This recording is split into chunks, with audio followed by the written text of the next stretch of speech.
हमेशा दुखी रहने वाले एक बार जरूर देखे। ये कहानी है गौतम बुद्ध और एक दुखी भिखारी के बीच की, जिससे जीवन का बहुत अच्छा ज्ञान मिलता है। एक बार महात्मा बुद्ध एक गांव में अपने शिष्यों सहित घने पेड़ की छांव के नीचे बैठे थे। आसपास के गांव के बहुत से लोग अपनी अपनी मानसिक परेशानियां लेकर महात्मा बुद्ध के पास आ रहे थे।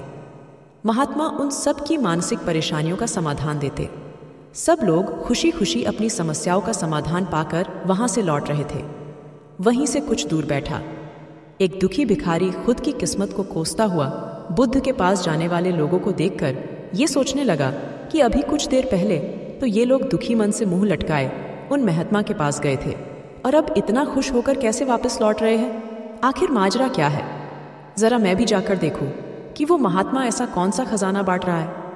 इन लोगों को जो इनके चेहरे खुशी से लाल हो गए। जब वो दुखी भिखारी कुछ नजदीक गया तो उसने देखा कि ये महात्मा तो लोगों को प्रवचन देकर लोगों के दुख का निवारण कर रहे हैं।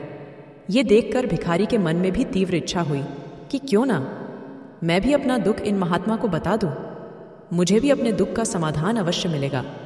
बस फिर क्या था, समाधान पाने की लालसा लिए भिखारी महात्मा बुद्ध के सामने पहुंचा और हाथ जोड़कर प्रणाम करते हुए बोला, हे महात्मा बुद्ध, मैं भी लोगों की मदद करना चाहता हूँ। मेरी बहुत इच्छा है कि मैं लोगों की मदद करूँ, लेकिन मैं मदद कैसे करूँ? मैं तो बहुत गरीब हूँ ना, तो मेरे पास धन है ना ही कोई वस्तु जिससे मैं किसी की मदद कर सकूँ। मैं चाहकर भी किसी की मदद नहीं कर सकता। मुझे भगवान ने इतना गरीब क्यों बनाया? हे महात्मा, मुझ पर कुछ कृपा करो। इतना बोलते हुए भिखारी रोने लगा।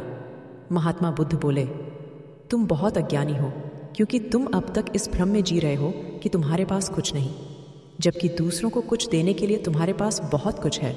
तुम बिना धन और वस्तु के भी दूसरों की मदद कर सकते हो।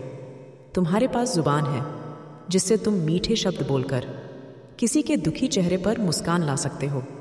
इन्हीं शब्दों की ताकत से तुम किसी के भी टूटते हौसलों को फिर से मजबूत कर सकते हो। इन्हीं शब्दों की ताकत से तुम किसी के भी मन में सकारात्मक विचारधारा के बीज बोकर उसको गलत रास्ते पर जाने से रोक सकते हो। तुम्हारे पास 2 हाथ है जिससे तुम किसी भी कमजोर और लाचार की मदद कर सकते हो। तुम्हारे पास 2 आंखें हैं जिससे तुम किसी अंधे को रास्ता दिखा सकते हो। तुम किसी के लिए दुआ कर सकते हो सकता है तुम्हारी दुआ से किसी के बिगड़े काम फिर से बन जाए।